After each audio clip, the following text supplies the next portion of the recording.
네, 물 이야기 좀 더 집중적으로 해보겠습니다. 좋은 물을 연구해 오신 물 박사님이시죠. 가천대 화학과 이덕수 명예교수와 함께 건강한 물 마시기에 대해서 한 수 배워보겠습니다. 교수님 나왔습니다. 안녕하십니까. 자, 오늘 리포트에도 지금 보도를 했습니다만, 그럼 과연 정수기 물하고 수돗물하고 어떻게 다릅니까? 먼저 좀 얘기를 좀 해주시죠. 그 정수기를 이제 말한다면 세 가지 부류로 나눌 수가 있습니다. 예. 첫째는 막으로 걸르는 방법, 두 번째는 이제 자연 여과식, 예. 세 번째는 이제 전기 분해 방식, 그 다음에 이제 중공 사막이라 그래서 수돗물에 있는 유효 성분은 다 통과시키고 나머지 유해물은 걸르는 이런 이제 네 가지 방식을 이제 우리가 볼 수 있는데 이 정수기들이 막 수돗물을 불신한다고 하는 그런 의미에서 대책은 되겠지만은 수돗물도 사실은 수원지에서 보낼 때까지는 상당히 깨끗한 물입니다. 그렇죠. 깨끗하고 좋은데 배관이 오래되고 노후가 되고 거기에 부식이 되고 또 그 물때라고 하는 슬라임이 끼게 되죠. 그러면 이제 세균이 끼게 되고 이러다 보니까 이제 불신을 해서 이제 정수기가 필요하다고 이제 생각이 돼서 이제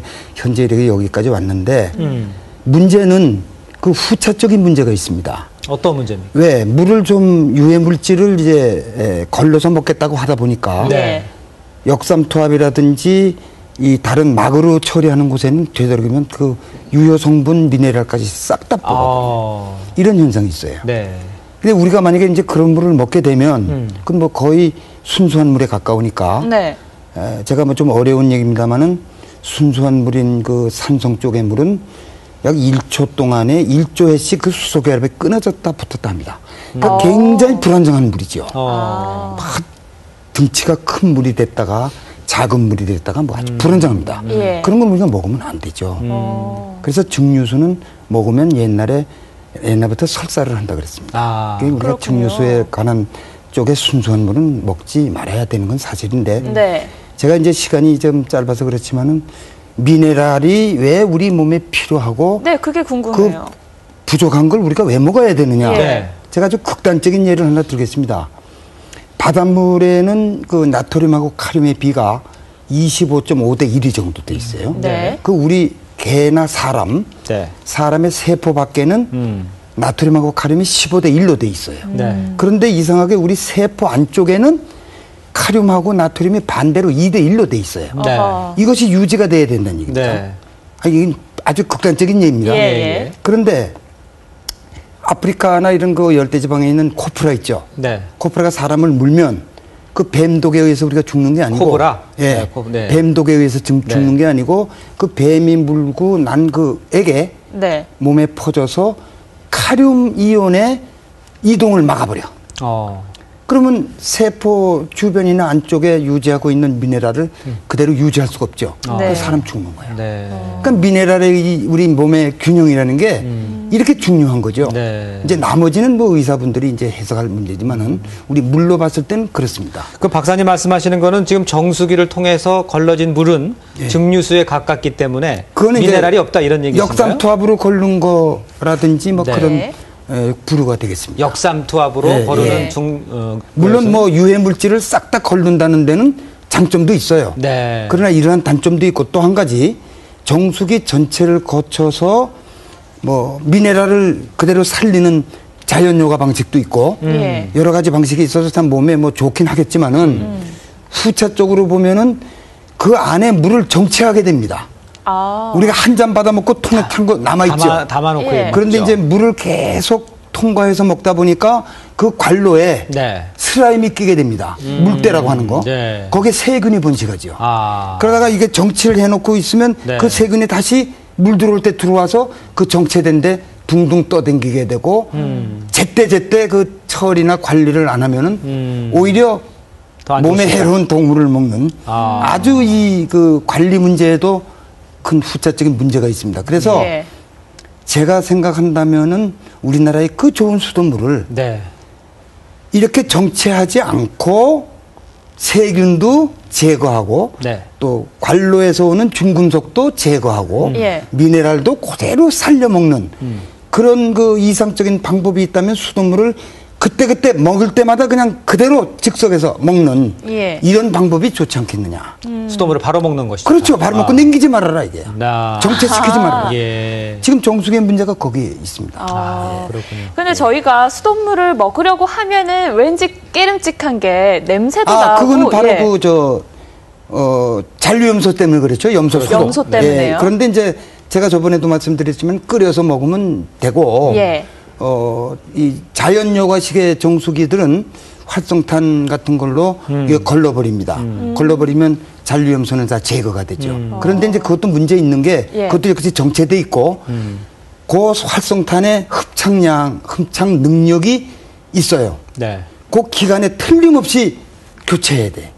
교체하지 않으면은 활성탄이 먹었던 오염물질 한꺼번에 다 내놓을 수도 있고 거기에 세균도 끼고 막 이런 문제가 또 후차적으로 있게 됩니다. 그래서 지금 이제 얘기가 좀 굉장히 복잡한데 그러면 가장 좋은 물, 그럼 수돗물 끓여 먹는 거 하고 생수를 바로 먹는 게 제일 좋은데요. 예, 바로 먹는 게 제일 좋은데 그 세 가지 방법으로 이상적으로 보면 그런 세균도 버리고 또 중금속도 버리고 그다음에 미네랄도 그대로 고르고 해서 우리가 그냥 수돗물을 바로 바로 먹을 수 있으면 그건 정체할 필요가 없잖아요. 그렇죠. 수돗물 자체는 균이 없으니까.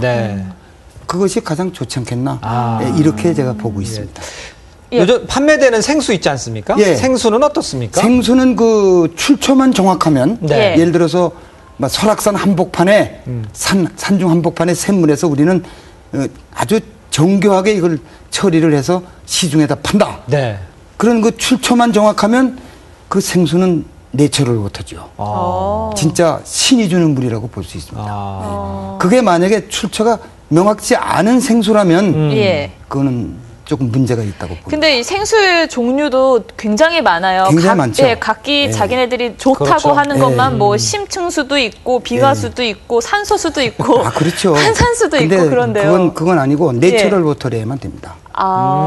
사람이 인공적으로 만든 생수는 좀 문제가 있다. 별로 좋지 않습니까? 제가 얘기하는 건 뭐 자연에서 우리가 태어났고 자연에서 온 물을 우리가 먹고 살아야 되기 때문에 그거는 뭐 누구한테 물어보시더라도 우리는 내추럴 워터를 단 깨끗하게 해서 먹는 게 가장 좋다. 교수님 아까 말씀하신 것처럼 뭐 수돗물이든 정수기든 고여 있으면 안 된다 이런 말씀이시잖아요. 생수는 근데 안 된다는 게 아니라 안 좋아집니다. 오랫동안 고여 있으면은 그게 이제 그 관로에서 오는 슬라임에서 오는 그 균 이게 서식한다. 서식지가 된다. 그럼 생수 같은 경우는 괜찮습니까? 페트병에 생수는 계속 다 그 소독을 해서 넣은 거니까. 그렇지만 딴 후에는 오래 놔두면 안 되겠다. 딴 후에는 이불 대시면 또 안 될 것이고 뚜껑을 아주 철저하게 닫아서 보관하시는 게 좋다고 봅니다. 그 다양한 그 생수들이 있는데 그 생수들의 효능은 있는 겁니까? 어떻습니까? 그게 내추럴 워터라면 내가 저번에도 말씀드렸지만 이제 빗물이 5.7 정도의 pH로 돼서 땅에 내려갔다가 그것이 올라오면서 이제 7.4나 7.56 사이 그러니까 우리 신체와 같은 그런 pH를 가지고 올라오게 되면은 약염기성이기 때문에 거기 미네랄이 고르게 다 분포가 되어 있습니다. 그래서 좋다고. pH 항상 7.4를 강조를 하시는데 그러면은 그건 강조 하나만은 그건 뭐 당연히 있는 얘기니까. 그러면 알칼리성이랑 산성이랑 왜 우리에게 뭐가 다릅니까? 제가 아까 말씀드렸잖아요. 증류수라든지 순수한 물은 이 약산성입니다. 그건 약산성이고요. 약산성이고 우리가 먹는 천연 내추럴 워터는 약염기성입니다. 물론 알칼리성이 많죠. 그러니까 그런 차이가 있어요. 그런데 이제 제가 아까도 말씀드렸지만은 물은 수소결합을 하고 있는데 이것이 산성 쪽에서 순수한 물이 될 것 같으면은 1초 동안에 1조회씩 떨어졌다 붙었다는 그런 아주 불안정한 물을 가지고 있고 또 이제 우리가 천연에서 오는 약염기성 물이라고 하는 거는 미네랄이 고르게 분포되어 있다 보니까 미네랄 주변에 물 분자가 붙어서 아주 가는 물 집단 클러스터라고 그럽니다. 그런 거 안정적인 집단을 만들어서 우리가 먹어도 세포 주변에서 안정하게 존재할 수 있는 그런 물이 된다. 이런 거죠. 지금 요즘 가정주부들 정수기 많이 사용하고 있거든요. 그러면 그 정수기 사용하시는 분들은 어떻게 해야 되나요? 어떤 걸 중요하게 그러니까 정수기를 우리 국민 마음대로 선택해서 잡수는 건 좋은데 그 관리를 잘해야 된다. 그 속에 그 부속품 바꾸는 시기 또는 아까 제가 말씀드린 관로에 낀 슬라임 뭐 이런 것들을 주부님들이 다 이걸 청소할 수 있어야 되는데 그게 아주 관리가 첫째적으로 문제가 된다고 좀 봅니다. 예, 알겠습니다. 물은 생수, 뚜껑을 바로 따서 수돗물도 끓여서 먹으면 가장 좋다. 이렇게 그래서 이제 상온까지 나왔다. 알겠습니다. 오늘 말씀 감사합니다. 고맙습니다. 감사합니다. 네, 어제 이어서 오늘도 물 박사시죠. 가천대 화학과 이덕수 명예교수와 함께 건강하게 어떻게 물을 마셔야 되는지 한번 이야기 나눠보겠습니다. 안녕하십니까. 오늘 또 모셨습니다. 네. 자, 우리나라 수돗물은 아주 세계적으로 아주 우수한 물이라면서요? 좀 설명을 해주시죠. 제가 무슨 뭐 우리나라 수돗물을 자랑스럽게 얘기한다기보다는 전 세계에 그 유명한 그 장수촌이 있습니다. 네. 거기 8개 군데의 미네랄 분포를 전부 분석을 해서 우리나라 수돗물과의 비교를 해보면은 지형적인 차이는 있어요. 나라마다. 그래서 이제 그 함량은 다를 뿐더러 그 분포에 대해서는 우리나라 수돗물이 거기에 따라서 거의 비슷합니다. 장수촌에 있는 물과 비슷해요? 예, 비슷해요. 그러니까 칼슘이 거기는 50인데 우린 칼슘이 15. 또 뭐 나트륨이 거기는 뭐 30인데 우리는 뭐 5. 그런 그 비율이 아주 비슷하게 그 분포가 돼 있어요. 비율이 비슷하다. 예, 그런 분포가 돼 있고 그 밖에 이제 이걸 물리화학적으로 과연 우리 수돗물이 거기 물에 상응하겠느냐. 그래서 이제 검사를 해보는 방법이 첫째가 pH입니다. pH를 재보면 우리 수돗물을 염소를 제거했을 때 약 7.5 내지 7.6. 거기 것들은 7.4에서 7.5 사이. 아주 유사하게 돼 있고. 그렇네요. 또 이제 그 물 분자가 어떻게 부서져 있느냐를 또 확인하기 위해서 이제 그 NMR이라고 하는 그 기계로 이걸 찍습니다. 찍으면은 헤르츠의 범위도 그것들하고 아주 유사해요. 또 이제 두 번째로는 그 에너지 상태가 어떠냐. 그 물 분자가 아주 안정하게 돼 있느냐 안 돼 있냐 이걸 이제 확인하기 위해서 ORP라고 하는 산화환원전위를 측정을 하는 기계가 있습니다. 그래서 그걸 재보면 그 에너지 상태도 거의 유사해. 예. 거기다가 이제 또 보면은 역삼투 앞처럼 세포막에 접근을 잘하는지 세포막을 원활히 뚫고 드나다니는지 이런 것을 확인하기 위해서 이제 삼투압을 측정해 봅니다. 그것도 또 유사해. 이러다 보니까 제 생각에는 과연 우리나라 수돗물 자체는 거기 버금가는 물이 아니겠느냐. 장수촌의 물과 비슷해요. 예, 그 저는 그렇게 생각을 하고 또 하나는 역으로 생각해 본다면은 우리나라 수돗물 보세요. 완전 내추럴 워터잖아요. 어떻게 보면. 그렇지 않습니까? 태백산맥에서 다 흘러서 지표수로부터 샘물로부터 해서 모인 곳이 지금 댐이란 말이에요. 예, 팔당 수원지인데 이것만 잘 처리를 해주고 참 선진국가 가치로 정말 거기 짐승 하나 들어가지 못할 정도로 보완이 돼 있어야 되고 그 다음에는 이제 문제가 되는 게 나도 참 수돗물을 먹고 살지만 가서 수원지에 가서 물을 떠다 먹을 수도 없고 집에 앉아서 먹어야 되는데 제가 사는 집만 하더라도 한 20년 됐습니다.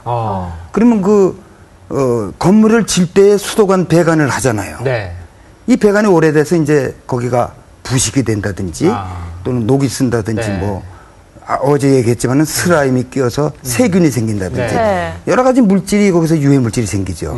그럼 수돗물은 가깝게 올 때까지는 좋았는데 이런 그 배관 부식에 의해서 우리가 앉아서 정말 시뻘건 녹물을 받아먹는다. 뭐 이것이 문제가 있어요. 그럼 저희가 어떻게 할 수 있는 문제가 그래서 제가 생각하기에는 뭐 참 이상적인 얘기겠습니다만은 아주 좋은 방법이 이상적으로 있다면 배관을 깨끗이 보존할 수 있는 방법 이런 방법만 존재한다면은 그런 거라도 어떻게 참 우리가 동원을 해서 이거 배관을 깨끗하게 해가지고 전부 앉아서 정말 수돗물을 마음대로 마실 수 있는 이런 것이 돼야 되겠고 그다음에 이제 또 한 가지는 그 다른 선진국에서는 뭐 오존으로 세균을 죽이는 방법도 있고 뭐 여러 가지 그 살균 방법이 있습니다.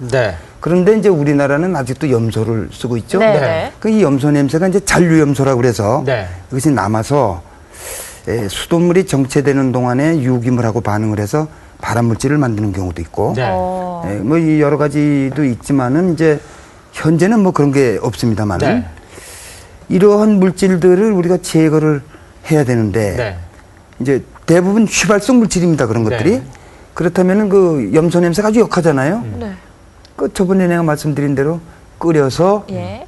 놨다가 다시 이산화탄소하고 산소가 들어간 다음에 마시면 그 이상 좋지 않겠느냐. 지금 박사님 말씀은 우리나라 수돗물 원료는 굉장히 좋고 장수천의 샘물과 같다. 하지만 배관, 오는 과정에 문제가 생겨서 그렇죠. 그럴 수 있다. 예. 그러니까 끓여 먹으면 그게 가장 좋은 아니 끓여 먹는다고 해서 뭐 거기서 오는 중금속이라든지 이런 거는 제거가 안 되겠지만은 네. 지금 말하지 소독약 같은 거 염소 이런 제거를 다 위해서요. 휘발성 물질은 다 날려보낼 수가 있잖아요. 그리고 뭐 우리가 대부분 수돗물을 지금 먹는다고 하는 방법은 그런 방법밖에 없어요. 가정에서 어떻게 하겠습니까? 예. 그러니까 끓여서 냉장고에 넣어서 먹으면 좋대요. 먹으면 되죠. 냉장고에 넣었다 먹으면 아주 물맛이 좋죠. 네, 그렇군요. 그렇게 맛있는 물을 우리가 또 몸에 건강하게 마셔야 되지 않겠습니까? 근데 그렇죠. 물에 대한 속설이 참 많은데요. 예. 아침에 일어나서 물 한 컵 마시면 좋다, 몸에. 아무것도, 공복에. 이것도 정말 맞는 말인가요? 그거는 이제 예. 의사님들의 일반적인 얘기가 되겠고 예. 우리 이제 물하는 사람들이 생각할 때는 그렇습니다.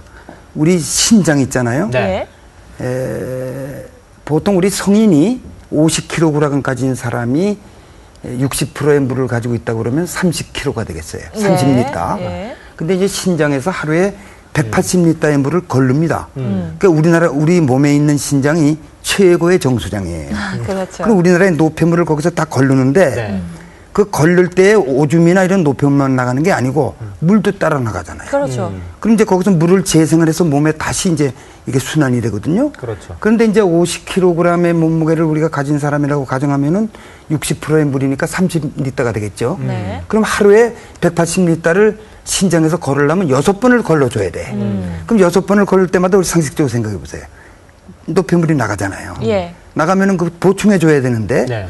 그래서 이제 일반적으로 우리가 이제 물을 하는 사람들의 얘기가 하루에 최소 2리터의 물은 먹어야 된다. 2리터. 성인 남자의 경우에 예, 2리터 성인 정도. 아니 성인 남자나 여자나 간에 상관없이 예, 성인의 경우에. 2리터를 예, 성인이 2리터를 먹어야 되는데 그 2리터를 생각해 보세요. 한꺼번에 다 먹을 수 없잖아요. 너무 힘들죠. 예, 그러니까 50kg를 기준으로 해서 하루에 그래도 최소한 6번 2리터를 먹어줘야 되지 않겠느냐. 예.